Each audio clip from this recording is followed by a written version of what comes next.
우리 로마서를 읽어나가고 있습니다. 한 30번까지 설교하려고 해요. 뒷부분에는 뭐 인사말도 있고 이렇게 마무리하는 부분이라 오늘 27번인데 30번까지 로마서를 강해하려고 합니다. 큰 구조를 놓치시지 않으셨으면 좋겠어요. 우리 앞부분에 특히 8장까지는 예수를 주님으로 그리스도로 고백하게 되는 사람들에게 일어나는 신분의 변화, 정체성의 변화를 강조했고요. 그 이후부터는 그러면 그런 사람들이 모여있는 공동체, 교회는 어떤 곳이 되어야 하는가? 그런 사람들, 그렇게 예수를 주님으로 그리스도로 고백해서 정체성, 신분이 변화되는 사람들은 어떤 실천을 하면서 살아야 하는가에 강조점을 둔 말씀이 최근 우리가 나누고 있는 말씀들이에요. 오늘도 제가 이렇게 보니까 우리 등록교인 아니신 분들이 여러분 계시거든요. 제가 좀 마음에 부담스러운 것이 복음의 본질에 대해 설교할 때는 이견이 그리 크지 않은데 구체적인 실천에 대한 말씀을 나눌 때는 그동안의 경험과 많이 다르실 수가 있어요. 그런데 저도 우리 교회에서 지금 이제 2년이 되어 가서 이제 우리 교인들은 저랑 어느 정도 이 성경을 읽어나가는 코드가 맞아가기 시작하는데, 혹시 오늘 처음 방문하신 분들 저 목사님 이상하다 너무 그렇게 생각하지 마시고요. 저희가 성경을 읽고 이해하는 그런 관점이 있습니다. 그래서 가급적이면 설교자의 의도가 무엇일까 하는 부분에 초점을 잘 맞추고 말씀을 들어주시면 감사하겠습니다. 1990년대 중반 가을의 어느 금요일이었어요. 저는 당시에 어떤 교회에서 고등부를 담당하는 전도사였습니다. 그 당시 제가 그 부서의 전도사로 섬기는 과정이 너무 행복했는데 너무 힘들었어요.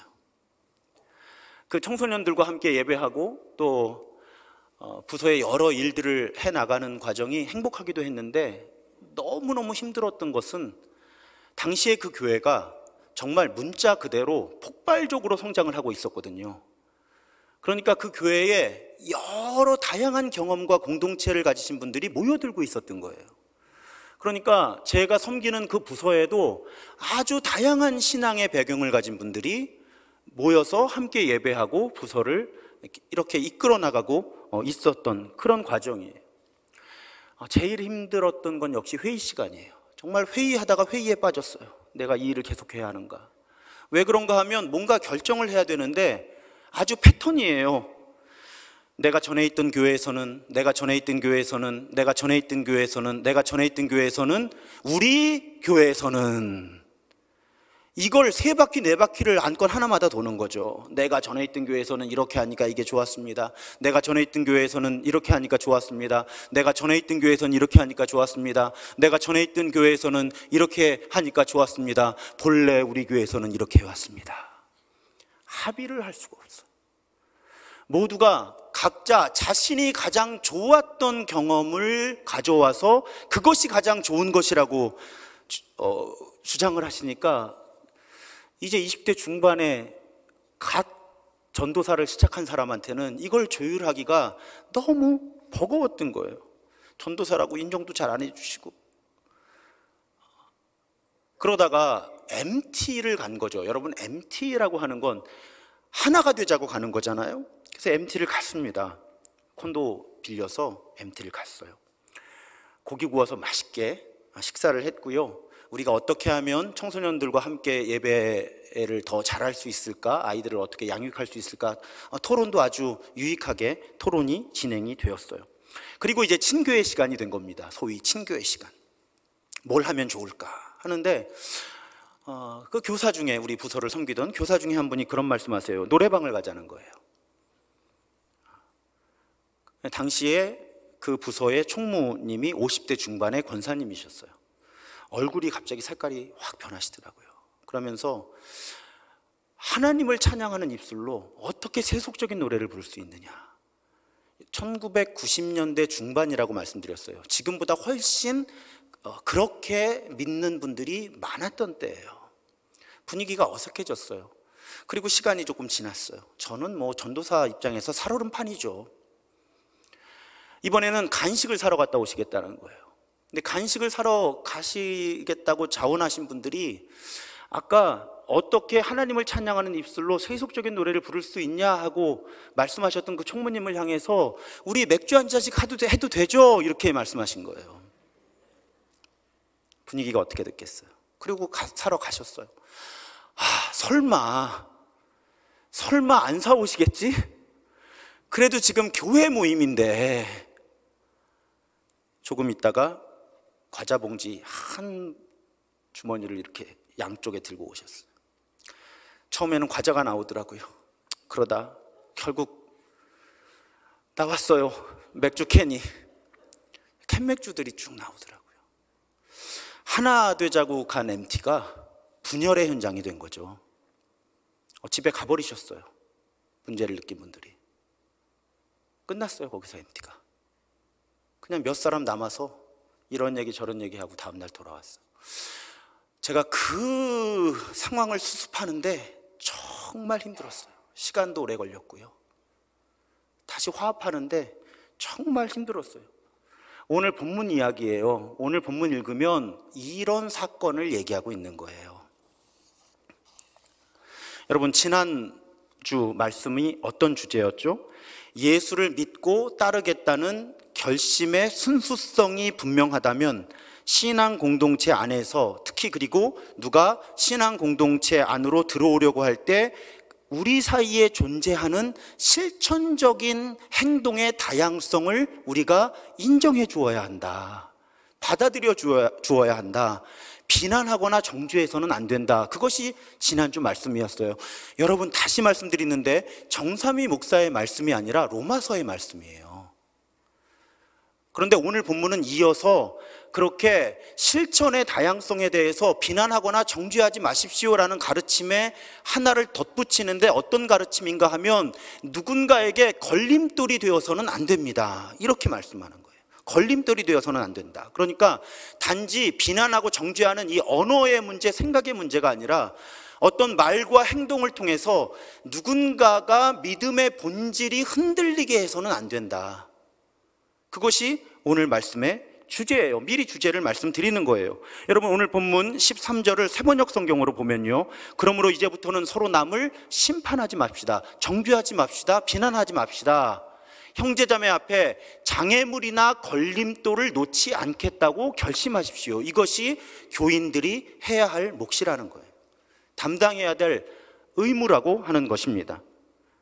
그러니까 여러분, 적어도 로마서 그리고 바울 서신을 통해서 하나님이 우리 크리스천들에게 어떤 언행의 기준으로 삼으라고 하시는 것은 어떤 행동의 옳고 그름 그 자체보다는 그 일의 결과가 무엇이냐 하는 것에 초점을 맞춰야 한다는 거예요.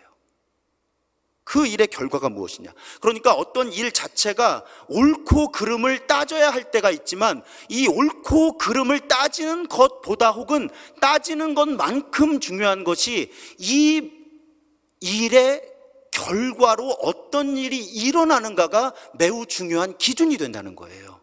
교회 안에서.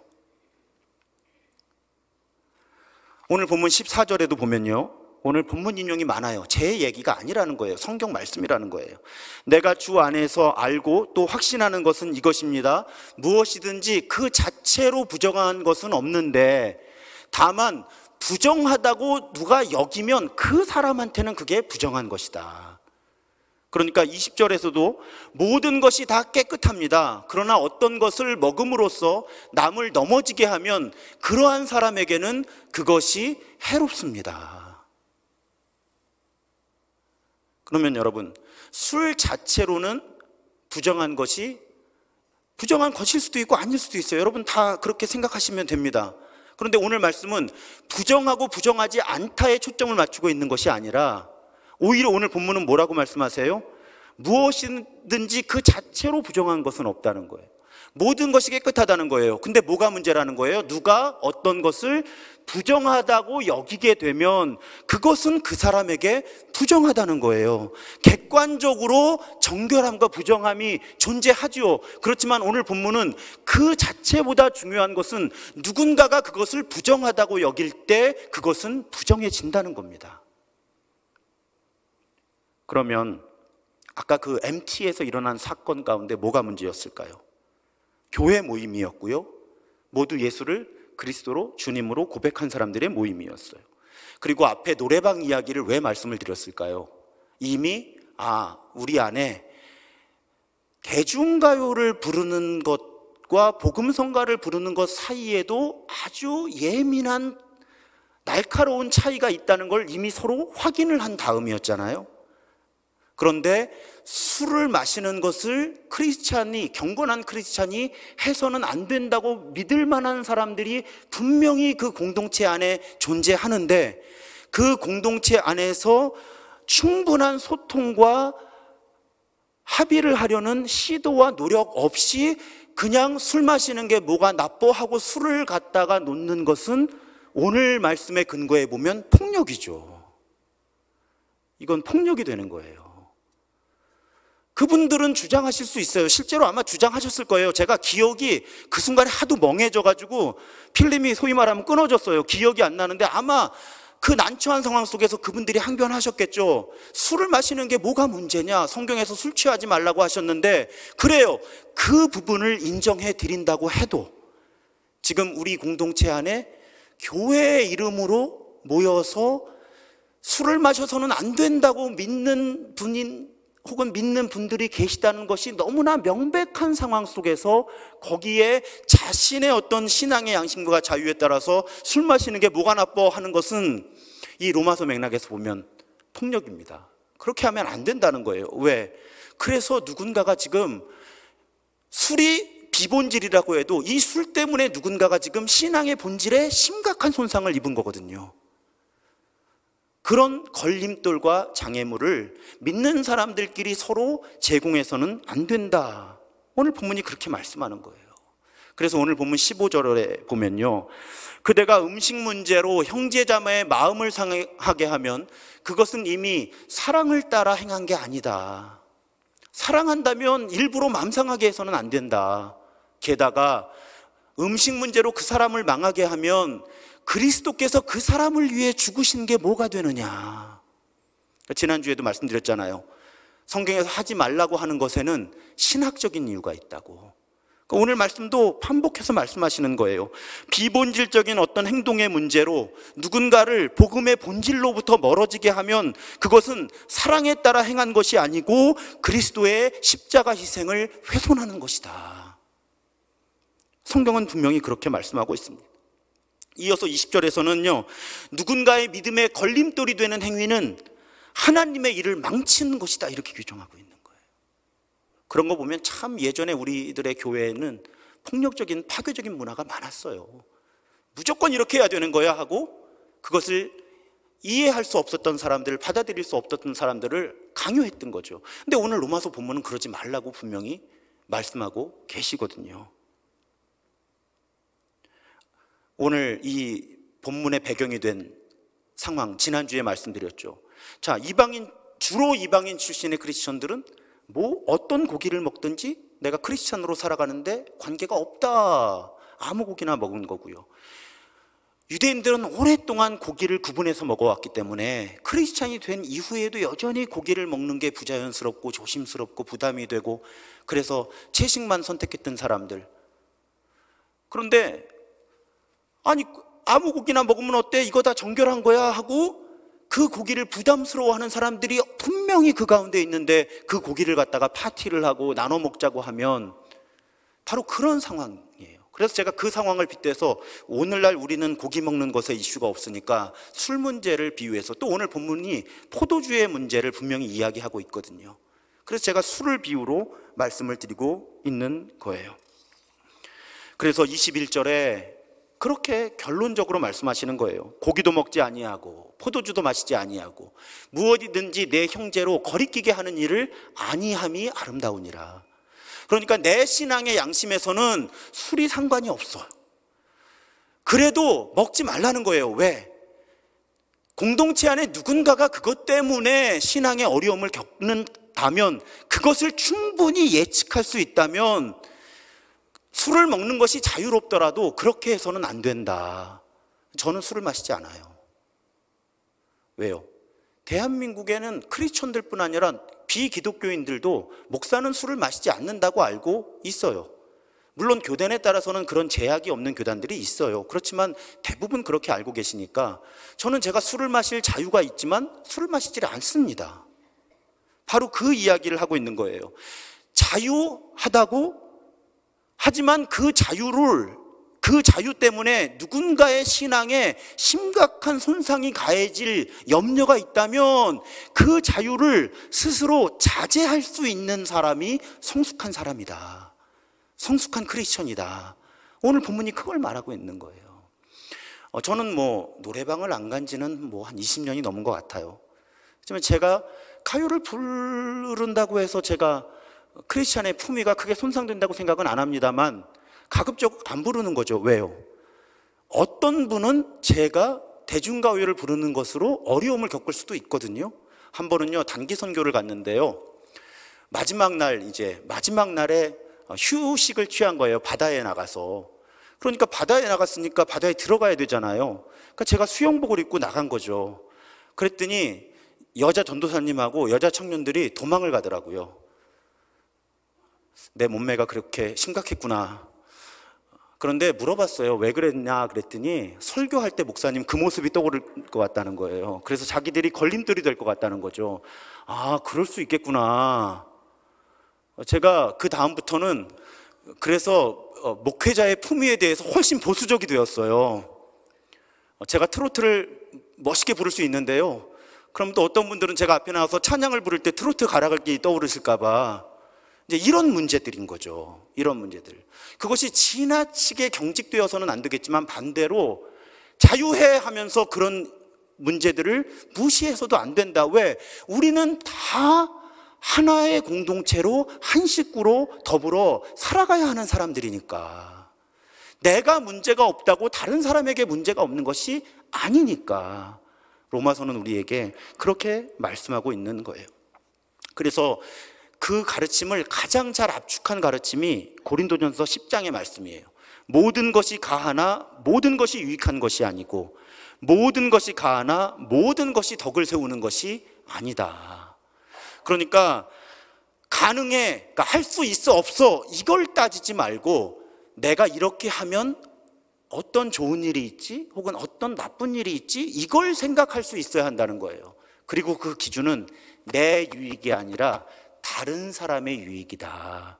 그것이 성숙한 크리스천들의 판단 기준이라고 하는 것입니다. 그러니까 오늘 본문은 우리가 그렇게 내 믿음이 튼튼하다는 확신 때문에 혹은 나는 자유하다는 확신 때문에 누군가의 믿음에 걸림돌이 되어서는 안 된다. 이것이 오늘 말씀의 주제예요. 그런데 여기서 저는 한 걸음 더 나아가고 싶어요. 한 걸음 더 나아가서 오늘 본문을 묵상해 보면 아주 중요한 우리 신앙의 실천 원리에 대해서 말씀하고 있습니다. 그것은 아까 가르침으로 돌아가 보면 어떤 종교적인 실천이 있어요. 우리가 예배 드리는 방식도 있고 헌금하는 방식도 있고 이런 실천들에 있어서 그 실천 자체가 옳고 그르기보다는 또 객관적으로 옳고 그름이 존재하기보다는 사람들이 어떻게 생각하느냐가 중요한 기준이 된다는 거예요. 그 실천을 하는 예배하고 헌금하고 봉사하고 이런 거기에 참여하는 우리와 주변 사람들이 이 현상을 어떻게 받아들이고 있느냐가 성경에서는 매우 중요한 기준이 됩니다. 그것이 옳고 그름 자체를 결정할 수가 있는 거예요. 우리가 이 부분에서 생각을 잘 정리해야만 합니다. 그래서 여러분 오늘 설교를 잘못 오해하시면 인간적으로 그러면 맞춰야 되느냐 이런 이분법이 아니에요. 제발 잘 따라와 주시면 감사하겠습니다. 사람에 따라서 어떤 종교적인 실천의 옳고 그름이 영향을 받는다는 게 오늘 말씀의 주제잖아요. 그러면 사람의 생각이 바뀌면 종교적인 실천도 변화한다는 거예요. 그러니까 시대가 달라지고 지역이 달라지고 사람들의 인식이 달라지면 복음의 본질은 변화하지 않지만 그것을 표현해내는 실천은 아주 다양하게 달라질 수 있다는 거예요. 제가 이제부터 그 예를 들어드릴게요. 제가 프랑스의 떼제 공동체라는 곳을 방문했을 때의 일이에요. 적게는 수백 명, 많게는 수천 명이 모여서 왜 사랑의 나눔 있는 곳에 하나님께서 계시도다, 이 곡이 떼제 찬트거든요. 그런 짤막한 찬양들과 성경의 낭독과 침묵의 기도와 이걸 1시간, 1시간 반 그렇게 하루에 여러 번 예배를 드려요. 그리고 예배를 드리지 않는 시간에는 노동을 하기도 하고 또 소그룹으로 모여서 우리가 어떻게 사는 것이 크리스천의 삶인가, 어떤 세상이 하나님이 통치하시는 하나님의 나라인가를 적극적으로 토론하는 아주 아름다운 공동체예요. 근데 첫날 저녁 예배를 너무 은혜스럽게 드린 거예요. 배가 고파요. 왜냐하면 음식을 너무 간소하게 줘요. 제가 그때 90kg가 훨씬 넘을 때거든요. 지금보다 15kg 정도 더 나갈 때니까 너무 배가 고픈 거예요, 밤에. 그래서 그 시골길 하나 건너에 있는 시골 마을이거든요. 거기 뭐 매점 같은 곳에 갔어요. 뭘 좀 사 먹으려고. 그랬더니 거기에 제가 처음 보는 장면인 거예요. 그렇게 예배의 은혜를 받은 사람들이 3, 4, 5 모여 앉아서 맥주잔을 기울이면서 정말 어떻게 사는 것이 크리스찬의 삶인가를 토론을 하고 있는데요, 제가 그전에 한 번도 느끼지 못했던 진지함을 느끼는 거예요. 어떤 종류의 술자리에서 느꼈던 그런 경박함이 전혀 없고요, 정말 맥주잔을 기울이면서 너무나 정중하고 품위 있고 솔직하게 자신들이 크리스찬으로 산다는 것이 무엇인지를 토론하는 모습들을 본 거예요. 너무 저에게 문화적인 충격이었는데 가만히 생각해 보니까 그분들은요, 태어나서 크리스찬으로 살면서 술 문제와 신앙의 문제가 한 번도 연결이 되어 보지 않은 환경 속에서 살아온 사람들이에요. 그냥 절제하는 것이 더 바람직하다, 이 정도의 지침을 가지고 평생 신앙생활을 해온 사람들이라 술잔을 기울이면서도 너무 진지한 신앙의 토론을 할 수 있는 그런 사람들이 있더라는 거죠. 자, 나라가 다르고 문화가 다르니까 술에 접근하는 교회와 크리스천의 태도가 달라지더라는 거예요. 그럼 왜 한국 교회는 술을 강하게 금해왔을까요? 공부해봤잖아요. 저도 잘 몰라서. 그랬더니요, 일단 한국에 처음 복음을 제시해준 선교사님들의 신학적인 성향이 매우 보수적이고 또 청교도적인 금욕주의를 갖고 있던 분들이 많았어요. 그러니까 우리에게 복음을 전한 선교사님들의 기준에서는 크리스천은 술을 마셔서는 안 되는 거예요. 그리고 1907년에 한국에 큰 부흥운동이 일어나요. 성령운동이. 그러면서 은혜를 받은 크리스찬들이 우리가 일반 크리스찬이 아닌 사람들하고 무엇이 달라야 하는가를 고백할 때 술을 하나의 중요한 요소로 삼게 된 거예요. 구분돼야 되니까. 거룩하다면 우리는 술을 마시지 않는 사람들이다 선언을 한 거예요. 여기에 다른 요소 하나가 작용합니다. 여러 학자들이 지적하는 거예요. 이 1907년 평양의 대부흥운동이 전국으로 확산될 때 한국이 어떤 일을 겪는가 하면 국채보상운동이라는 걸 하게 돼요. 여러분 잘 아시는 것처럼 일본이 대한제국을 합법적으로 병합하기 위해서 강제로 당시 돈으로 1,300만 원 정도의 그 차관을 주고요, 그걸 빌미로 해서 합법적으로 한일 합방을 시도하거든요. 그때 우리가 어떤 민족이에요? IMF 때 금모으기 했던 사람들이잖아요. 그러니까 그때 온 국민이 이 국채를 갚고 우리가 독립을 지켜나가자 하는 운동을 하게 된 거예요. 그때 교회들이 어떤 선택을 하는가 하면 우리는 술과 담배를 끊고 그 돈을 가지고 국채보상운동에 참여합시다.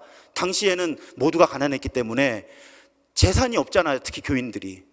그러니까 할 수 있는 실천이 술과 담배를 끊고 그걸 소비하던 돈으로 애국을 하자는 거였어요. 그러니까 당시 크리스천들에게 술과 담배를 끊는 것은 성령 충만과 거듭남의 표현이었을 뿐만 아니라 애국하는 길이었던 거죠. 그러니까 한국 교회에는 이 금주와 금연이 매우 중요한 기준으로 자리를 잡게 된 거예요. 그러니까 누군가가 교회를 다니면서 술을 마시거나 담배를 피우면 그 사람은 경건하지 못한 크리스천일 뿐만 아니라 어떤 사람으로 간주되는 거예요?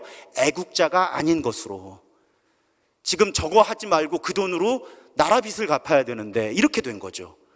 그런 과정에서 한국교회가 신학적 다양성을, 성경을 정직하게 읽는 것에 대해서 그 속도가 느려지면서 결국 한국교회의 어떤 교회들은 술 먹으면 담배 피면 지옥 가, 이렇게 된 거죠. 그것이 오늘날의 흐름까지 이어지고 있다는 거예요. 그런데 이런 부분들이 세대가 바뀌고 사람이 바뀌면 다양한 조정이 이루어질 수 있다. 조정되어야 한다가 아니에요, 여러분. 조정이 될 수 있다는 거죠. 그러면 술보다 덜 예민한 주제로 말씀드려 볼게요. 제가 어릴 때 제가 속해 있던 교회 담임 목사님은요, 그때 한국에 어떤 풍조가 있었는가 하면 많은 교회들이 예전에 동네 교회들이 중심일 때는 주일에 모여서 예배드리고 밥 먹고 헤어졌다가 저녁 먹고 밤에 초저녁에 모여서 저녁 예배를 드리고 헤어졌던 거예요. 그런데 도시화가 되고 교회들의 구조가 다양해지면서 어떤 교회들은 교인들이 왔다가 점심 먹고 여러 일들을 하다가 다시 집에 가서 저녁을 먹고 다시 모여서 예배를 드리기에 부담감을 느끼기 시작하는 거죠. 거리도 교회와 멀어지는 사람들이 늘어났고요. 그래서 교회들이 어떤 선택을 하죠? 저녁 먹고 모이던 예배를 오후에 모이는 것으로 바꾸는 움직임이 한국교회에 나타납니다. 아마 제가 오기 전에 신도중앙교회도 그런 과정을 거쳤을 거예요. 그렇죠? 네, 끄덕끄덕 해주세요. 네, 맞아요. 우리도 그랬어요. 근데 그 목사님은, 제가 어릴 때 출석했던 교회 목사님은 그게 타락이라는 거예요. 세속화라는 거예요. 놀러 다니고 싶으니까 목사들이 빨리 예배드리고 주일 오후부터 월요일까지 놀러 다니려고 그러는 거라고 규정을 하시면서 내 눈에, 제가 똑똑히 기억해요. 한두 번이 아니에요. 내 눈에 흙이 들어가기 전까지는 우리 교회는 저녁 예배를 없애지 않습니다.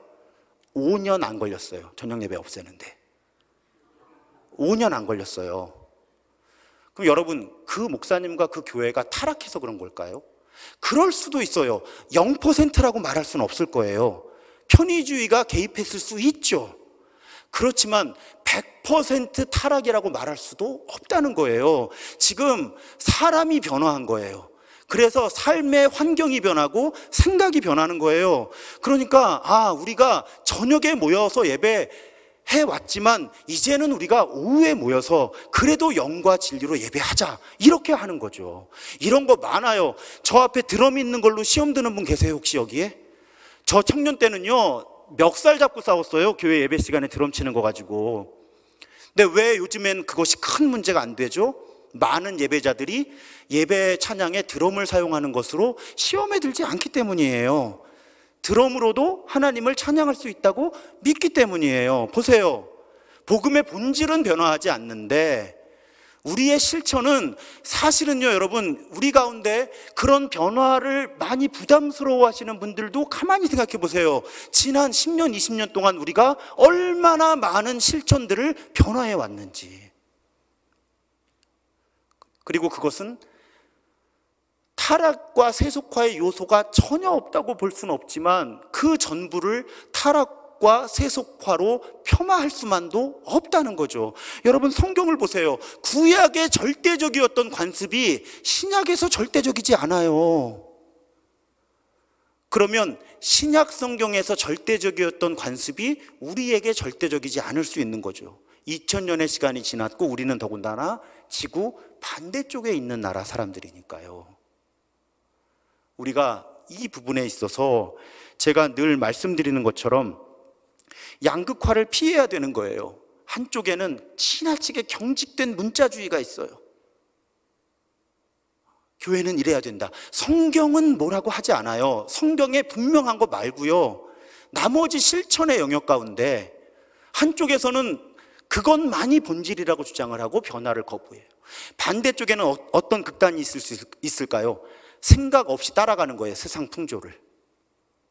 우리는 이 양극단을 모두 경계해야 되는 거예요. 그리고 어디에 집중해요? 남의 교회에 집중하실 필요 없어요. 제가 어제 다른 교회 강의하러 갔다가 상처받고 왔어요. 우리 교회가 제일 좋아요. 저는 우리 교회가 제일 좋아요. 여러분, 이거 극단을 피하고요, 생각 복잡하게 하실 필요 없어요. 오늘 지금 우리 교회를 향한 하나님의 뜻이 무엇일까? 우리가 어떤 찬양으로, 어떤 순서로 하나님을 예배할 때 하나님의 이름을 높이면서 우리가 영과 진리로 예배할 수 있을까? 거기에 집중하면서 의견들을 좁혀보는 거예요. 우리에게 필요한 태도는 바로 그런 거예요. 지금 우리를 향한 하나님의 뜻에 집중하는 사람들. 그래서 우리가 비본질적인 것들을 잘 조정해 나가면서 본질을 지켜나가는 사람들. 우리는 계속 그런 사람들로 남아 있어야 한다는 것입니다. 그래서 우리에게 공부와 기도와 분별력이 필요한 거예요. 벌써 제가 금주 금연의 선례 사례들 역사적 기원을 말씀드리니까 또 이렇게 이해해 주시는 부분들이 있잖아요. 제가 전도사님들 쪽지시험을 본 적이 있어요. 다른 교회에 있을 때. 그 쪽지시험 문제 중에 하나가 그거였어요. 여러분, 그분들이요 다 신학대학교 4년 졸업하고 신학대학원 2년 졸업하고 수련목회자 시험까지 마친 분들이에요. 그분들에게 쪽지시험을 봤어요. 그것도 청년들이 자주 묻는 질문들. 교회에서는 왜 술 마시지 말라고 하나요? 뭐 이런 거. 놀랍게도 많은 전도사님들이 답을 못 쓰세요. 그냥 먹지 마라, 이걸로 배운 거예요. 근데 우리끼리는 그럴 수 있어요. 그런데 우리 젊은이들, 여기도 청년들이 여러 분 계시죠. 또 사회생활 가운데 이 문제를 계속 부딪히는 분들, 또 누군가 그 술 문제가 걸림돌이 되어서 함께 예배할 수 없는 분들이 계시다는 거예요. 그럼 교회는 적어도 이 부분에 있어서 우리가 왜 그렇게 믿고 행하는지를 이야기 나눌 수 있어야 된다는 거예요. 다음 주에 우리 청년들 모이면 이 얘기를 좀 해볼까 그런 생각도 하고 있어요. 여러분, 제가 두 질문을 던질 텐데 같은 질문인지 다른 질문인지 생각해 보세요. 교회 다니는 사람들은 술을 마시면 안 된다. 두 번째 문장은 그럼 술 마시는 사람은 교회 오면 안 된다. 같은 문장일까요? 다른 문장일까요? 자, 다시 말씀드릴게요. 교회 다니는 사람은 술 마시면 안 된다. 두 번째 문장은 그럼 술 마시는 사람은 교회 오면 안 된다. 같은 문장인가요? 다른 문장인가요? 대답 못 하시는 게 정상이에요. 같지만 달라요. 제가 오늘 로마서 말씀으로 여러분들께 부탁드리는 것은 이 두 문장이 같다고 하는 것을 느끼는 건 쉬워요. 그런데 어떤 점에서 다를 수 있는가를 우리가 고민할 수 있어야 이 시대에 예수 그리스도를 믿고 따른다는 것이 무엇인지를 교회 밖에 계신 분들과 우리의 다음 세대들과 소통할 준비를 갖추는 거예요. 이 둘은 같아 보이는데 다른 부분이 있고요. 그 다른 부분을 교회가 인정하고 자신들의 언어에 접목하고 사고방식에 접목할 수 있을 때 우리는 아직 예수를 주님으로 그리스도로 고백할 수 없는 사람들과 이야기할 수 있는 접점이 생긴다는 거죠. 저는 우리 교회가 그런 교회가 되었으면 좋겠어요. 다시 조심스러워서 말씀드려요. 제가 로마서 강해를 쭉 해왔잖아요. 너희는 이 세대를 본받지 말고, 제가 강해했어요. 이 세대를 본받지 말라고 성경은 말씀하고 계세요. 그래서 제가 아까 양극단이라고 말씀드린 거죠. 한쪽은 너무 경직된 문자주의, 반대쪽은 그냥 편한 대로 모든 걸 변화를 시도해서 바꿔버리는, 이 양극단을 견제하면서 우리는 경계하면서 생각하는 사람들, 고민하는 사람들, 공부하는 사람들, 토론하는 사람들, 기도하는 사람들, 분별하는 사람들이 되어야 한다는 것입니다. 그래야 이 시대에 예수의 증인으로 살아갈 수 있을 뿐 아니라 제일 마음 아픈 게 그거잖아요. 우리 청년들, 청소년들, 어린이들에게 어떻게 신앙을 갖게 해줄까? 그럴 때 정말 그들이 신앙의 본질에 접근하게 할 때 신앙의 비본질적인 요소들의 걸림돌들을 잘 정리해주고 나중에 본인이 본인의 믿음으로 그 주제들을 판단할 수 있도록 도와주는, 아예 교회 문 앞에 걸림돌을 세워두지 말고요. 그런 우리들이 되어야 하지 않을까. 오늘 로마서 말씀은 우리에게 그렇게 말씀하고 있습니다. 오늘 17절에 보면요, 하나님의 나라는 먹는 것과 마시는 것이 아니요 오직 성령 안에 있는 의와 평강과 희락이라. 사랑하는 여러분, 먹는 것, 마시는 것에 있지 않다는 건 그냥 우리 음식을 말하는 게 아니고요, 오늘 로마서 13장 14장의 근거가 되었던 그 고기를 먹는 문제와 술을 마시는 문제, 그런데 이 실천 자체가 문제가 아니라 하나님의 뜻은 우리가 하나님의 통치를 경험하는가. 그러면 하나님의 통치가 일어나면 어떤 사건이 일어나느냐? 의와 평화와 기쁨이 온다는 거예요. 하나님만 주실 수 있는. 여러분, 의롭다는 건 우리가 하나님께 마땅히 해야 할 바를 하는 거고요, 우리 서로를 정직하게 정의롭게 대하는 것입니다. 그럴 때 의로움이 오고요, 그 의로움이 이루어져야 평화가 오는 거예요. 불공평하면 평화가 오지 않습니다. 서로 의롭게 대해야 평화가 오는 거예요. 그 평화가 오면 교회만 경험할 수 있는 기쁨이 오는 거예요. 저의 가장 큰 두려움이고 기도 제목이에요. 사람 많고 적은 거 본질 아니에요. 교회 재정 10억 100억 본질 아니에요. 교회가 얼마나 많은 사역을 하느냐 본질 아니에요. 거기에 하나님의 통치가 이루어지느냐가 본질이고요, 그렇다면 거기는 의로운 곳이어야 돼요. 그리고 의롭다 보니 평화가 이루어지는 곳이 되어야 되고요, 평화가 이루어지다 보니까 기쁜 곳이 되는 거예요. 그래서 교회 오면 기뻐야 되는 거예요. 제가 경험한 신도중앙교회 지난 2년 동안 그랬어요. 앞으로도 그랬으면 좋겠어요.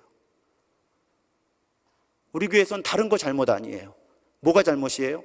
비본질적인 것으로 본질적인 신앙을 힘들게 하는 사람들이 우리 교회에서는 매우 조심해 주셨으면 좋겠어요. 지금 아무도 안 계시니까 드릴 수 있는 말씀이에요. 한 분만 계셔도 나한테 하는구나, 그래서 제가 이런 말씀을 못 드려요. 아무도 없을 때 부탁드리는 거예요. 뭘 먹고 마시는 것에 집중하는 사람들이 아니라 하나님의 통치가 이루어지는 의롭고 평화롭고 기쁨이 가득한 그런 교회를 만드는 사람들, 그래야 우리가 가정에서 일터에서 세상에 나가서 하나님의 통치를 말할 자격이 생기는 거예요. 니네야 잘해, 이 소리 지쳤잖아요. 이제 우리 야, 우리한테 뭐라 그러지 말고 교회들이나 똑바로 해, 이거 우리 아니에요.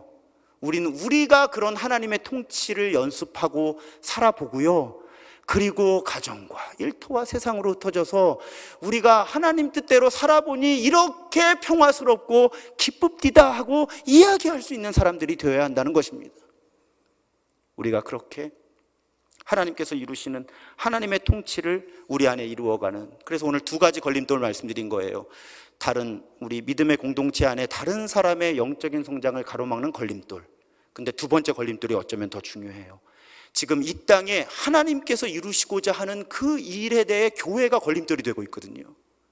우리는 그런 걸림돌 장애물이 되는 것이 아니라 정말 하나님의 뜻이 이 땅에 이루어지는데 도구가 되는, 우리가 그런 사람들이 더욱 되어가기를 주님의 이름으로 부탁드립니다.